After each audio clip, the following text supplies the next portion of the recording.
하나님 우리 아버지와 주 예수 그리스도로 말미암는 은혜와 평강과 위로와 축복이 사랑하는 성도 여러분들과 여러분 가정 위에 충만하게 되시기를 주님의 이름으로 축복합니다. 아멘. 오늘 말씀은 요한복음 6장에는 보리떡 5개와 물고기 2마리 오병이어라고 하죠. 오병이어 사건 이후에 일어나는 사건을 오늘 기록하고 있는 장면입니다. 오병이어를 통해서 2만 명, 5천 명이 먹었어요. 남자만 5천 명이니까 오늘날 많은 사람들이 아마 여자들도 있었을 거고 아이들도 있었을 거고 그래서 최대로 한 2만 명. 최소로는 남자들만 헤아렸으니까 5천 명. 이 숫자가 이게 굉장히 많은 거예요. 이 베세다에서 사람들이 먹고 배부른 까닭에 이분이라면 이런 예수님이라면 우리의 왕이 되시면 좋겠다. 그러면서 사람들이 환호를 보내면서 예수님을 왕으로 삼고자 했습니다. 근데 한마디로 우리 예수님이 거절해요. 그리고는 산으로 홀로 훌쩍 떠나버리시는 거예요. 사람들이 와 이랬다가 갑자기 우리 요즘 말로 뻥 찌는 거예요. 이게 무슨 일이지? 제자들은 이제 하나님의 나라를 이루고 이스라엘 나라가 회복이 되고 왕이 되면 내가 거기 가면 이제 한잔 해야지 이렇게 막 부푼 꿈을 안고 있다가 하루아침에 낙동강 오리알이야. 그래도 예수님 찾으러 바다를 건너서 산으로 가야 되겠다. 그러면서 밤에 이제 배를 하나 얻었어요. 도저어서 배를 타고 호수지만 이스라엘 나라에서는 그걸 바다라고 그래요. 바다. 갈릴리 바다죠. 그 바다를 건너가는 거예요. 근데 그 바다에 풍랑이 불고 바람이 불면서 힘들어질 때 우리 주님이 물 위를 걸어오시는 장면. 그 장면이 오늘 이 장면이에요. 그래서 내니 두려워하지 마라 말씀하시면서 그들을 위로하시고 그들과 함께 목적지에 다다르는 이야기가 오늘 본문의 말씀입니다. 그야말로 아름다운 말씀인데요. 이 말씀을 조금 더 깊이 들여다보면 이 말씀이 아마 여러분들이 설교를 많이 들었을 거예요. 저도 많이 했고요. 주일학교에서부터 지금까지 이 본문으로 설교를 많이 들었을 것이라고 생각해요. 근데 설교를 많이 듣는 것과 이제 그 말씀이 오늘 저와 여러분의 우리의 삶 속에 그대로 살아 역사하고 내가 그 하나님을 믿는 것하고는 좀 다르잖아요. 그래서 내가 다 아는 말씀인데 이러지 마시고 오늘 이 말씀을 통하여서 지금 이 시대를 살아가는 저와 여러분에게 주시고자 하시는 하나님의 말씀을 듣는 그 말씀 가운데 생임을 얻는 저와 여러분이 되기를 주님의 이름으로 소원합니다. 아멘. 자, 이 말씀을 조금 더 상세히 보면 이게 요한복음에만 기록되어 있는 게 아니고요. 마태복음에도 있고 마가복음에도 있어요. 마가복음에는 굉장히 상세하게 이 내용을 기록하고 있습니다. 그 상세하게 기록하는데 6장 48절에 보니까 제자들이 노를 젓는데 노를 힘들게 젓다 이렇게 얘기하고 있습니다. 이 배가 얼마나 할까? 12명이 타는 배예요. 여러분 주보를 보시면 오늘 제가 그림을 하나 이렇게 올려놨는데요. 이게 이제 르네상스 시대에 유명했던 화가 렘브란트가 그린 풍랑 속의 그리스도라는 제목의 그림입니다. 이 그림을 보시면 그 당시에 배가 이만했을 거라고 생각해요. 풍랑이 불고 바람이 불고 막 파도가 치니까 이제 배가 휘청휘청거리는 거예요. 그런 배를 노저어서 간다고 생각해요. 그러니까 마가복음 6장 48절에 제자들이 힘들게 노저었다는 것입니다. 그러니까 12명이 타는 배 작은 배가 아니에요. 제법 큰 배예요. 그 배를 노를 저어 가려고 하니까 얼마나 힘들겠어요. 거기다가 바람까지 불어오네요. 이게 배를 타면 좀 아십니다만 조류를 탄다고 그러죠. 파도를 타고 물이 흐르는 방향으로 가면 조금만 노를 져도 이게 배가 앞으로 쑥 가요. 근데 반대 방향, 역풍을 만나거나 조류가 반대로 거슬러 올라가면 이게 배가 안 나간단 말이에요. 배가 안 나가는 거예요. 아무리 노를 져도 이 배가 앞으로 안 나가는 거예요. 거기다가 바람까지 막 역풍이 불면서 파도가 흉흉해지는 거예요. 거기다가 밤에 이제 해가 지네. 해가 지면, 여러분 밤에 해가 지면, 해가 져가지고 바다에 있으면 무섭습니다. 캄캄한데, 산 위에 있어도 무서운데, 바다 가운데 홀로 떠 있으면 이게 얼마나 무서워요. 지금 그런 상황이에요. 근데 그때 물 위로 걸어오시는 주님을 만나게 됩니다. 왜 이 표적을 요한복음에서 기록하고 있을까? 요한은 마태, 마가, 누가라고 하는 공간복음서와는 좀 다른 복음서예요. 마태, 마가, 누가에서 이야기하지 않은 또 다른 이야기를 들려주는 책이 요한복음이에요. 요한복음은 한마디로 말하면 예수 그리스도께서 하나님의 아들, 즉 하나님이신 신성을 가지신 분이라는 것을 드러내는 성경이 바로 요한복음이에요. 그래서 요한복음에서 말하고 싶어하는 예수님은 철저하게 하나님의 아들이신, 하나님과 동등됨을 취할 것으로 여기지 아니하시는 본체 하나님이신 그분을 드러내는 거예요. 그래서 여기서는 표적이라는 말을 써요. 이적을 행하셨다 이렇게 말 안 하고 첫 번째 표적을 보이셨는데 갈릴리 가나에서 물이 포도주가 된 이야기를 들려줘요. 이런 표적들을, 즉 예수님이 행하신 놀라운 기적과 놀라운 이야기를 들려주면서 철저하게 예수님이 하나님의 아들이심을 드러내는 표적만 골라서 우리에게 소개하고 있습니다. 그럼 오늘 이 표적을 우리에게 보여주시는 이유가 뭐냐면 물 위를 걸으시는 그분은 하나님이시라는 거예요. 하나님의 능력과 하나님의 생명을 소유한 하나님이시라는 거예요. 여러분 이게 어떻게 알 수 있냐면 욥기 9장 8절 말씀을 보면 이렇게 설명하고 있습니다. 하나님은 홀로 하늘을 펴시며 바다의 물결을 밟으시는 분이시로다. 이렇게.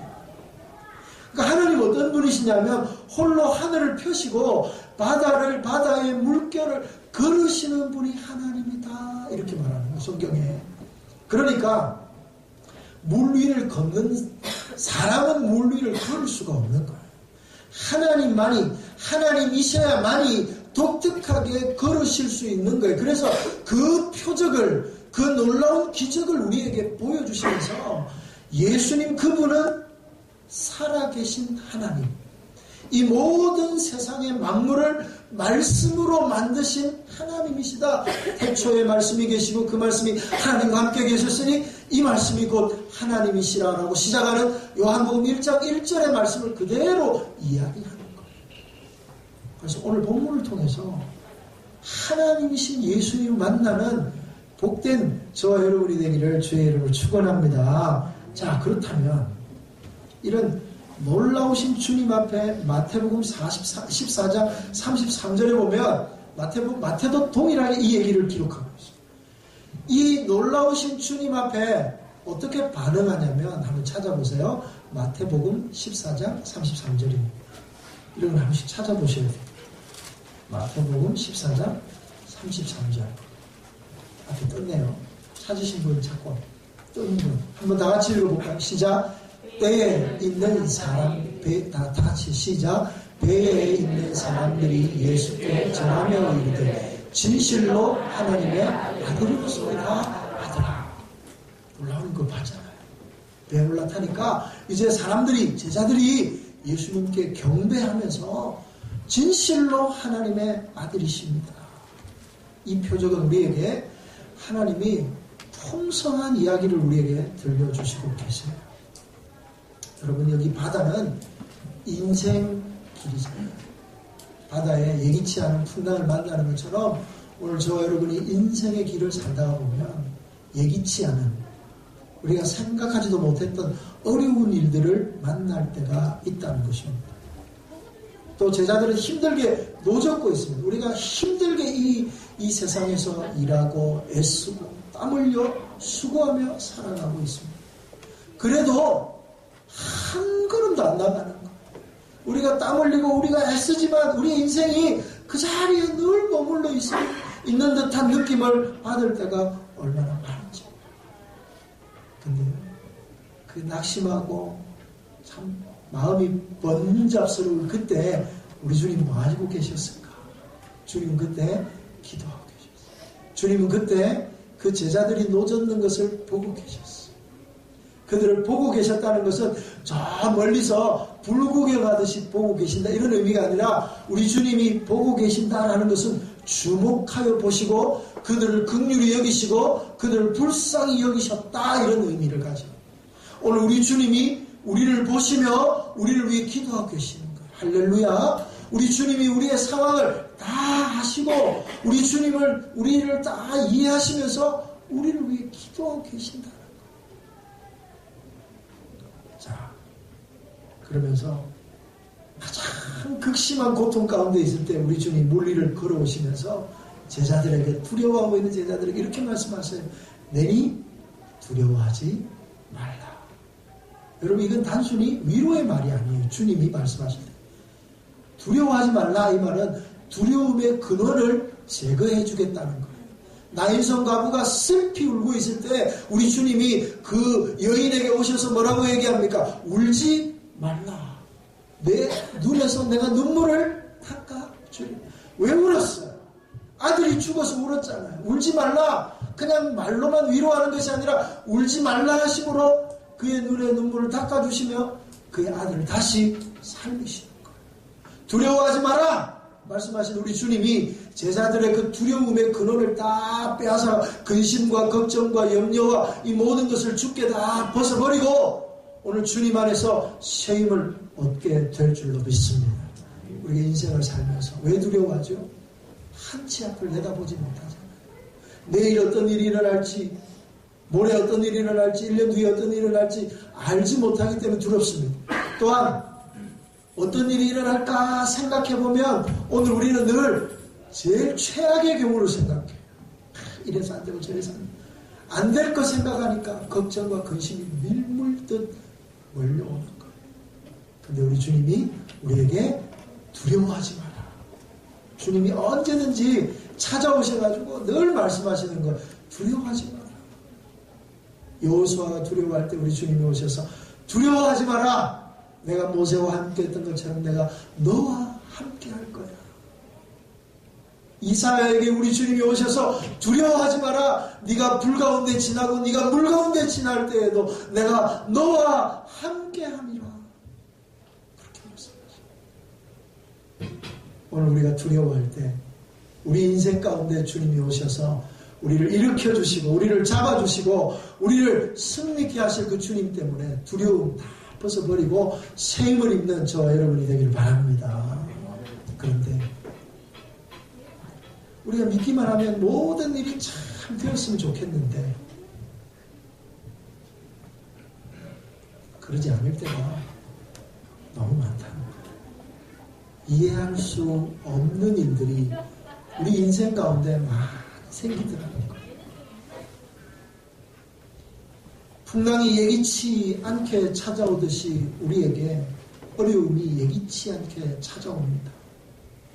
그럴 때 아무리 주님을 찾아도 주님이 보이지 않는 것처럼 생각되고 우리가 밤이 맞도록 기도해도 주님이 내 기도를 들으시지 않은 것처럼 생각되어지고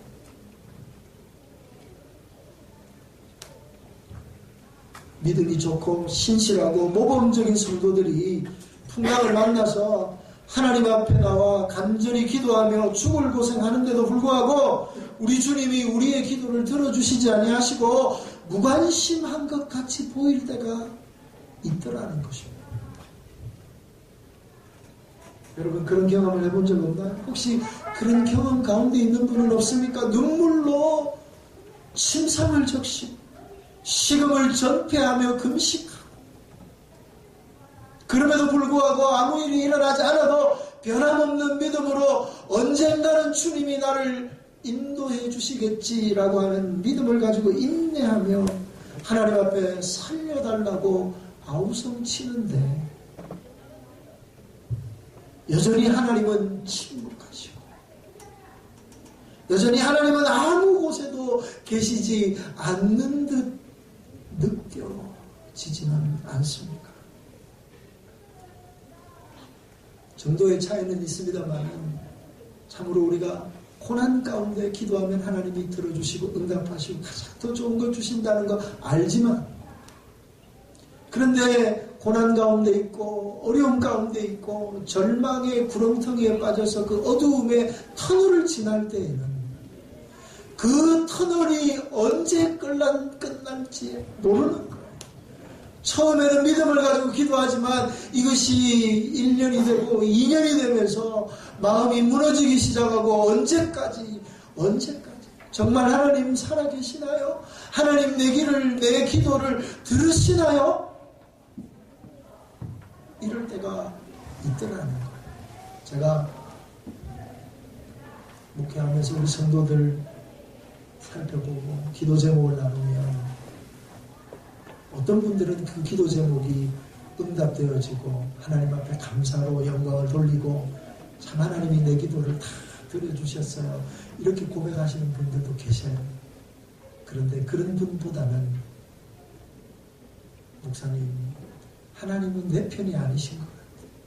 하나님은 내 기도는 안 들어주셔. 왜 나는 하는 일들마다 이렇게 꼬이고 잘 안 될까? 좀 살만하면 어려움이 생기고 이제 좀 살만해 하는데 하나님 내 건강을 쳐서 내가 이제 이러지도 못하고 저러지도 못하고 목사님 어떻게 해야 되나? 또 책을 읽다가 이런 경우를 본 적이 있어요. 그럼 사모님이 그야말로 절망 가운데 평신도도 아니고 유명한 목사님의 부인이셨습니다. 이 사모님의 남편인 목사님이 젊을 때 한참 일할 때 정말 능력 있게 일하고 하나님 앞에 크게 쓰임 받았어요. 그러다 갑자기 질병에 걸렸어요. 넘어지셨어요. 2년 동안 병상에서 꼼짝하지 못할 때 그 사모님이 무너지는 마음을 하나님 앞에 기도합니다. 하나님의 뜻이 있으면 우리 남편 목사님 일으켜 주십시오. 그런데 그 병상 가운데 있다가 2년 만에 돌아가셨어요. 그 돌아가시는 걸 보면서 마음이 너무 아프고 무너지는데 더 충격적인 일은 자기 아들이 하나님이 살아계시면 어떻게 우리 아버지가 죽을 수 있어? 그래서 교회를 떠나버리고 믿음을 저버리고 나는 그런 하나님 안 믿을래. 그러니 마음이 더 아픈 거죠. 그 아들을 위해서 밤낮 부르짖어서 이 사모님이 늘 앉으나 서나 무엇을 해도 믿음을 떠나는 그 아들이 얼마나 걱정되었어요. 늘 기도했어요. 10년이 지난 날 어느 날 소식이 들려오는데 이 아들이 자다가 죽었다는 거예요. 설상가상이죠. 남편이 아플 때에도 인내했습니다. 남편이 돌아가셨을 때에도 하나님 앞에 기도했습니다. 그런데 그렇게 10여 년 동안 아들이 돌아오기만을 눈물로 기도했는데 언젠가는 하나님 돌아오게 하시겠지. 근데 그 아들이 나가서 아무도 없는 곳에서 객사했다는 얘기를 들었을 때 그 어머니는 오열할 수밖에 없어요. 무너질 수밖에 없었어. 하나님 왜 이러세요? 내인데 왜 이러세요? 하나님 정말 계세요? 하나님 왜 내 기도는 들어주시지 않으세요? 절망 가운데 소리치는 그 아픈 소리를. 근데 정도의 차이가 있지요. 우리 성도들을 제가 신방하면서 기도와 같이 나누다 보면 정말 이렇게 기가 막힌 일들을 만나는 사람들이 한두 명이 아니에요. 그럴 때 물 위를 걸어오신 주님이 오늘 우리에게 무슨 말씀을 들려주실까? 요한복음 6장에 기록되어 있는 그 풍랑 가운데 물 위를 걸으신 그 주님이 오늘 우리에게 어떻게 위로가 되고 어떻게 능력이 되고 예수님만이 나의 힘이요 예수님만이 나의 생명이요 예수님만이 나의 능력이라고 고백할 수 있나요?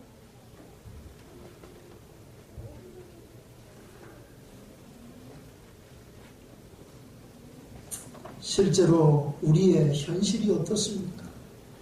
믿음 좋은 사람들도 이렇게 이해할 수 없는 고난과 이해할 수 없는 상황 가운데로 들어가서 절망과 낙심과 이해할 수 없는 하나님의 일하심에 왜 이런 질문을 하나님 앞에 던질 때는 없나요? 예수님, 왜 이런 일이 우리 안에 있어야 합니까? 하나님 무엇 때문입니까? 왜 하나님 그들에게는 침묵하시고 왜 하나님 그들에게는 능력을 행하셔서 구원하지 아니하시나? 왜 그렇게 냉정하십니까? 왜 그렇게 무관심하십니까? 기도함에도 왜 주님? 근데 이것이 오늘 저와 여러분만의 고민이 아니라 성경에도 보니까 이 똑같은 고민을 하는 사람들이 있어요. 시편 기자가 하나님 앞에 이런 시를 썼어요. 시편 44편 23절 24절에 보니까 이렇게 표현하고 있습니다. 주여 깨소서 어찌하여 주무시나이까? 일어나시고 우리를 영영히 버리지 마소서. 어찌하여 주의 얼굴을 가리우시고 우리 고난과 압제를 잊으시나이까? 여러분, 얼마나 가슴이 타고 얼마나 고민이 되고 얼마나 황당하면 주님 앞에 주여 좀 일어나세요, 주무시지 말고. 여러분, 우린 분명히 알잖아요. 하나님은 졸지도 주무시지도 않으시는 분인 줄로 믿습니다. 오늘도 불꽃 같은 눈으로 저와 여러분을 살펴보시며 우리의 모든 걸음들을 인도하셔서 우리를 도우시는 하나님인데, 마치 아무 일도 일어나지 않을 때 그 믿음의 사람이 하나님 앞에 소리치는 거예요. 하나님 앞에 호소하는 거예요. 하나님 좀 일어나 보세요. 하나님 일어나셔서 내 기도를 좀 들어보세요.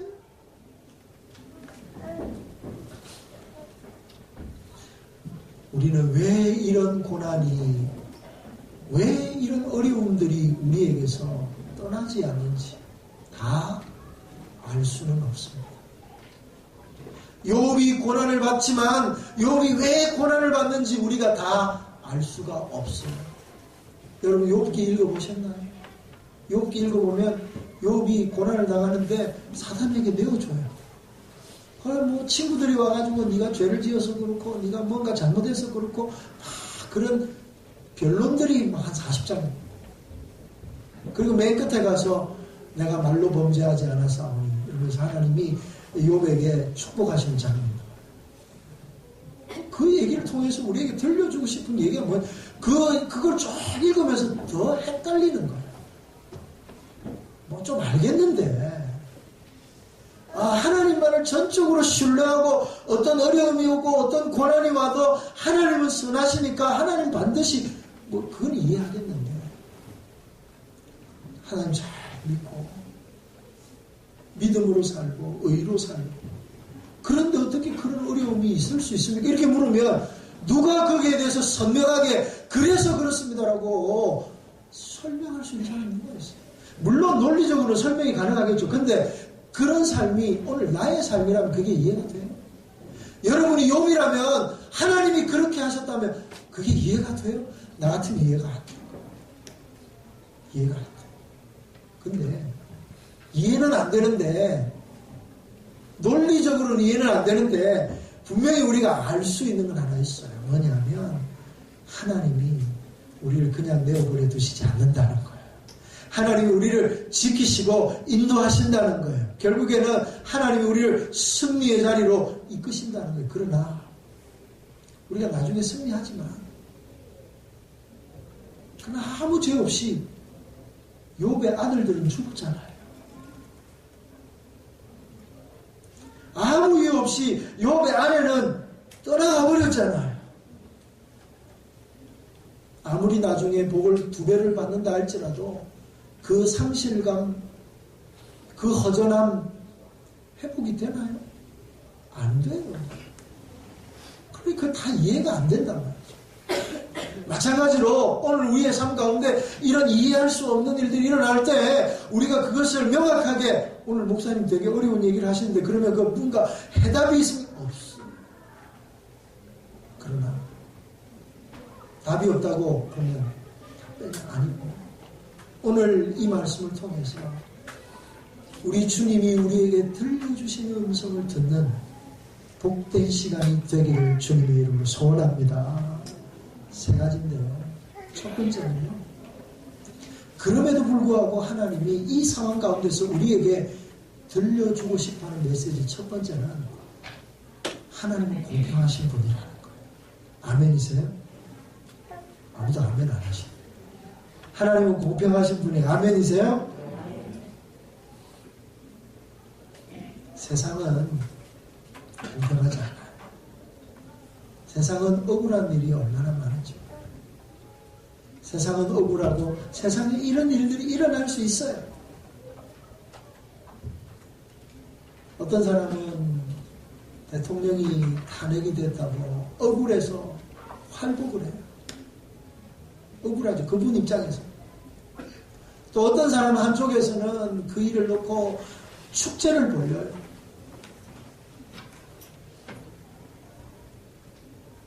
똑같은 일인데도 사람들이 받아들이는 게 달라요. 마찬가지로 오늘 우리의 삶 가운데 이해할 수 없는 일들이 얼마나 많이 일어나는지 몰라요. 다 우리가 이해하거나 정확하게 논리적으로 설명되어질 수 없는 일들이 너무나 많이 일어나요. 그래서 사도 바울이 이렇게 얘기하잖아요. 지금은 우리가 거울을 보는 것 같이 희미하게 보지만 나중에는 얼굴을 맞대고 보는 것처럼 정확하게 보리라. 지금은 우리가 다 이해할 수 없지만 나중에는 하나님의 선명한 뜻이 나타날 때에는 다 이해할 수 있어요. 그러니까 이해할 수 없는 억울한 일들이 많이 일어나는 것이 세상이다. 여러분, 이 세상에서 가장 억울한 사람이 누굴까요? 죄 없이 십자가를 지셨던 예수님 아닌가요? 그분은 죄가 요만큼도 없으신 분이에요. 그러나 세상 죄를 지고 간 어린 양이 되셔서 우리의 모든 죄를 담당하시고 십자가에 죽으셨어요. 그야말로 저주의 대명사인 십자가를 지셨어요. 수치의 대명사인 벌거벗고 십자가에 달리셨어요. 그럼에도 불구하고 우리 주님은 아무 말씀 안 하시고 묵묵히 받아들이셨잖아요. 왜요? 그럼 우리 주님이 탁월하신 분이고 대단하신 분이라서 전 아니에요. 물론 그런 분도 있지만, 그런 부분도 있지만 우리 예수님이 하나님은 공평하신 분이라는 것을 너무나 잘 알기 때문에. 여러분, 세상을 한번 보세요. 딱 맞는 건 아니지만 어떤 경우에는 노력하고 애쓰고 수고한 만큼 이 세상에서 보상을 누리기도 하지만 안 그런 경우도 많잖아요. 세상에서 얍삭 빠르게 온갖 술수를 쓰고 온갖 방법을 다 가지고 악한 자들이 승승장구하잖아요. 어떻게 저런 사람들이 잘 되나? 잘 돼요. 그런 사람들이 오래 살았도 안 아프고 9988에 자식까지 잘 되네. 3, 4대로 복을 받고. 예수 잘 믿는 사람들 보세요. 믿음의 사람들, 물론 은혜 받고 복을 받는 사람들도 있지만 믿음 좋음에도 불구하고 여전히 이 세상에서 비참하게 사는 사람들이 많아요. 아니, 믿음이 좋은 사람들 중에 어떤 사람들은 비참하게 너 예수 믿을래 죽을래 이러다가 비참하게 짧은 생을 마감하는 사람들도 있어요. 2000년 전에도 그랬고요. 지금도 그래요. 지금도 저 지구촌 어느 곳에서는 믿음 때문에 그야말로 꽃도 피워보지 못한 어린 생명들이 오늘도 피 흘리고 죽어가는 사람들이 많아요. 이처럼 불공평하고 억울한 곳이 세상이라고요. 그러나 우리는 분명히 알아야 될 건 하나님 공평하십니다. 세상에서 승승장구하고 잘되고 와! 저 인생 끝내주는 인생이에요. 야, 부러워! 그러나 그도 똑같이 죽어야 돼요. 그도 똑같이 죽고 난 뒤에는 그가 행한 공력대로, 그가 행한 대로 저 영원히 꺼지지 않는 불에서 영원토록 고통을 받는 거예요. 이 세상에서 연락을 누리다가 부자가 죽었는데 어디로 가요? 지옥 가잖아요. 거지로 살고 비참하게 살았지만 예수 그리스도 안에서 믿음으로 산 나사로는 아버지 아브라함 품에 안겨였어. 역전되잖아요. 여러분 땅 위에서 80년, 요즘 100세 시대라니까 100년, 되게 오래 사는 것처럼 보이고 100년 살면서 엄청난 부귀영화를 누리는 것처럼 보여도 죽고 나면 아무것도 아니에요. 하나님의 저주와 하나님의 심판과 하나님의 재앙이 말로 다 할 수 없는, 영원히 죽지 않는 사람이 영원히 꺼지지 않는 불에서 영원토록 고통. 믿는 사람들은 어때요? 세상에서 별 볼 일 없는 것처럼 보여. 세상 사람들이 일 보니까 뭐 그렇게 살았어. 그러면 그럴수록 하나님 나라에서 상이 클 줄로 믿습니다. 아멘 좀 해봐요. 의를 위해서 핍박받는 자는 복이 있나니 천국이 저희 것이니요.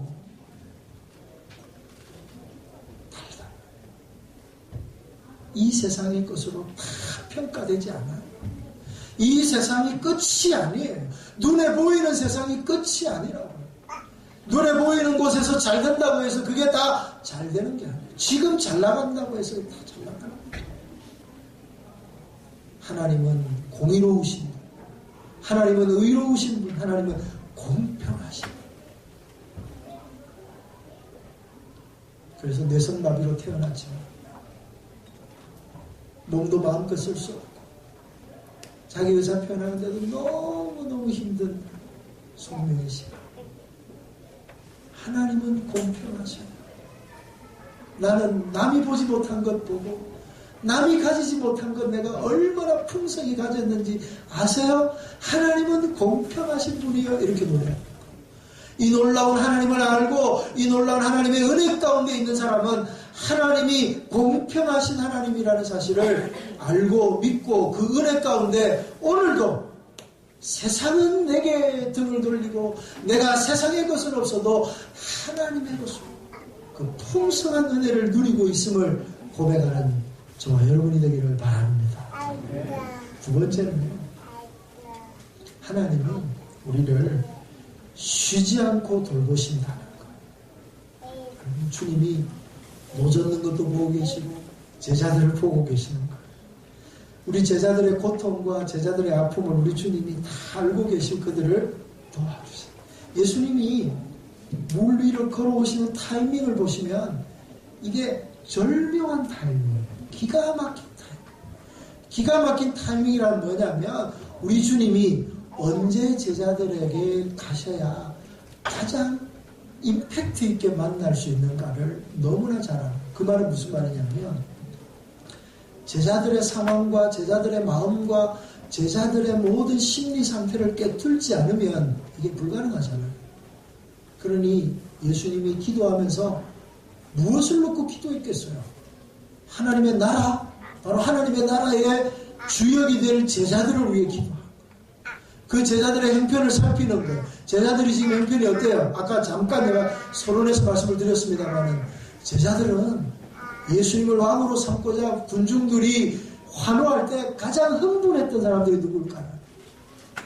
사람들이 예수님 때문에 기뻐하면서 야 예수님 왕으로 세우자 이럴 때 제일 마음이 기뻤을 사람 제가 볼 때 제자들이에요. 그야말로 그들은 대부분 독립투사들이었습니다. 열심당 당원이었고요. 그들은 예수 그리스도를 통하여서 이스라엘 나라의 회복이 있을 것을 기대하면서 예수님 따라다녔어요. 예루살렘 성 입성을 앞두고 하나는 오른편 하나는 왼편에 두게 해달라. 그때까지 그 얘기하거든요. 그러니까 왕이 되면 예수님이 왕이 되면 이 세상에서 부귀영화를 누릴 사람들 누구예요? 제자들이죠. 내가 그 자리에서 외무부 장관, 내무부 장관, 국방부 장관 한 자리입니다. 하나님의 나라를 회복하는 것, 이스라엘 나라를 회복하는 놀라운 일도 행하지만 그 나라에서 내가 출세하고 부귀영화를 누릴 것을 기대하지 않았겠어요. 왕으로 삼고자 했을 때 95% 다 이루어졌잖아요. 꿈이 크면 실망도 큰 거예요. 기대가 크면 큰 만큼 실망도 클 수밖에 없어요. 그렇지 않겠어요? 제자들 마음에 이제 예수님이 예스만 하면 이제 끝나는 상황. 근데 노 마음이 얼마나 무너질까요? 거기에다가 이제 예수님 앞에 나오는데 고생하잖아요. 노를 저어도 안 나가고 바람은 불고 풍랑은 치고 나는 어두워져 가고 이제 막 깜깜한데 이제 저 물 위를 뭐가 희끄림하게 오니까 다른 성경에 보니까 유령인가 뭐 이런 표현이 나옵니다. 우리말로 하면 귀신인가. 얼마나 두려웠으면 물 위에 힘을 건한 물체를 보면서 두려웠던 거예요. 예수님을 알아보지 못할 정도로 그들의 마음이 다운되어 있는 상황. 그때 우리 주님이 그들에게 찾아오십니다. 이와 같이 우리 주님이 제자들의 상황을 다 아시고 그들의 마음을 다 아시고 그들이 가장 아파하고 주님이 가장 필요할 때 우리 주님이 그들에게 오십니다. 세상의 왕이 되고 세상에서 꿈꾸던 영화가 무너져 내리는 그 순간, 그 고통 가운데 있는 그 순간 우리 주님이 그들을 찾아옵니다. 그래서 요한복음 14장 18절에 이렇게 얘기합니다. 내가 너희를 고아와 같이 버려두지 아니하고 너희에게로 오리라. 고아, 부모 없는 자녀들만큼은 불쌍한 애들이, 불쌍한 사람들이 어디 있어요? 우리 집에 막내가 늦둥이가 하나 있잖아요. 정말 마지막 우리 그 위에 둘째하고 16년 차이나 많이 차이 나죠. 이 둘째 아이를 놓고 우리 집사람이 우유를 먹이다가 가만히 보니까 울어요. 이제 우유를 먹이다가 왜 우나? 나중에 제가 좀 이따가 물어봤어요. 왜 울었어? 그냥 그 애가 불쌍해서. 왜? 만약에 내가 이렇게 안아서 이렇게 우유를 줄 때는 괜찮은데 새근새근 착착 빨아먹는데 내가 만약에 없으면 이 아이가 어떨까? 그 생각하니까 눈물이 났어. 생각만 해도 마음이 저려지잖아요. 이 아이가 내가 없으면 내가 보호해야 되는데 이 아이가 내가 없으면 이 아이가 어떻게 될까? 그래서 세상에서 제일 불쌍한 사람들이 고아일 것입니다. 근데 우리 주님이 뭐라고 말씀하세요? 내가 고아와 같이 너희를 버려두지 아니라. 우리의 세상의 모든 소망과 오늘 우리가 가지고 있는 것들이 다 무너지는 그 순간, 내 마음 가운데 고난과 어려움 때문에 내가 의지할 곳이 없는 그 순간 우리 주님이 내 손을 잡아주시며 일어나라 말씀하실 줄로 믿습니다. 모든 사람이다, 모든 상황이다 내게서 등을 돌려도 우리 주님만은 나를 지켜보시고 나와 함께 하시고 나를 일으켜 주실 줄로 믿습니다. 마지막 세 번째로는요, 잃은 것이 있으면 얻는 것이 있다는 거예요. 하나님은 우리의 기대와는 다른 것을 주셔요. 제자들은 세상의 부귀를 원했고 세상의 왕이 되는 것을 원했지만 우리 주님이 거절하셨잖아요. 거절해서 그 모든 소망이 다 끊겨져서 낙심하고 있는 그때에 우리 주님이 물 위를 걸어오십니다. 세상의 왕, 세상의 부귀, 세상의 여화, 세상의 기대는 다 무너졌는데 물 위를 걸어오시는 주님을 보면서 제자들의 마음 가운데 하나님이신 예수님 만나는 거예요. 영광의 왕이신 그분을 만나는 거예요. 이 땅의 소망은 끊겨졌지만 저 영원한 나라의 소망은 그 안에서 다시 샘솟듯 일어나는 것입니다. 세상의 것은 이런지 모르지만 여러분, 우리가 주님 앞에 나올 때 사연 없이 주님 믿는 사람 별로 없어요. 물론 어렸을 때부터 모태신앙에서 이렇게 신앙생활 하는 사람들은 당연히 하나님 믿지만 정말 세상에서 내 마음대로 살다가 이제 예수 믿고 구원받는 사람들 보면 다 사연이 없잖아요. 없는 사람이 없잖아요. 세상에서 돈을 마음이 그때 주님을 만나. 건강을 잃고 헤매일 때 주님, 생명의 주인이신 주님을 만나는 거예요.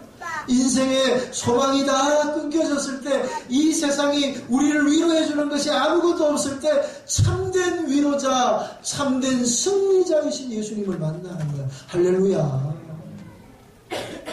그래서 어떤 의미로 잃어버려 본 적이 없는 사람은 제대로 주님을 만날 기회가 없다. 이렇게 말해도 돼요. 잃은 것처럼 보이나요? 손해본 것처럼 보이나요? 여러분, 인생 가운데 왜 내 인생만 이런가? 라고 생각이 드나요? 그러나 그런 어려움과 손해와 잃어버림을 통해서 그거는 비교도 할 수 없는 영원한 것, 신령한 것, 다시는 없어지지 아니할 하나님의 생명과 하나님의 능력과 하나님의 은혜를 소유했다면 우리는 절대 손해보는 인생이 아니잖아요. 오늘 제자들은 세상의 왕이 되고 세상에 출세야 있는 것, 이 소망은 없어졌어요. 물 위를 걸어오시는 예수님을 보면서 영원한 하나님의 나라, 그 나라에서 베푸실 하나님의 평강과 능력을 경험하면서 엎드려 절하며 비로소 하나님의 아들이로소이다. 오늘 요한복음 6장은 이렇게 얘기합니다. 이제 그들이 가려던 땅에 이르렀더라. 목적지 가는 거예요. 그들이 원래 가고자 하는 땅으로 하나님이 그들을 이끌어 가십니다. 사랑하는 성도 여러분, 주님만이 나의 힘이 되시고 주님만이 저와 여러분의 능력이 되셔서 세상의 것 손해보는 것이 아니라 주님은 우리에게 더 좋은 것, 그것과는 비교도 할 수 없는 영원한 것들 얻게 하시고, 내가 돈을 구했는데 하나님 내게 건강을 주신다면서, 내가 건강을 원했는데 하나님 내게 여호와의 능력을 주신다면서 더 좋은 것을 주십니다. 그 주님의 은혜 가운데 사로잡혀서 오늘도 주님과 더불어 동행하는 은총을 누리는 우리 교회 모든 성도들이 되시기를 주님의 이름으로 축복합니다. 아멘. 함께 찬양할까요? 약한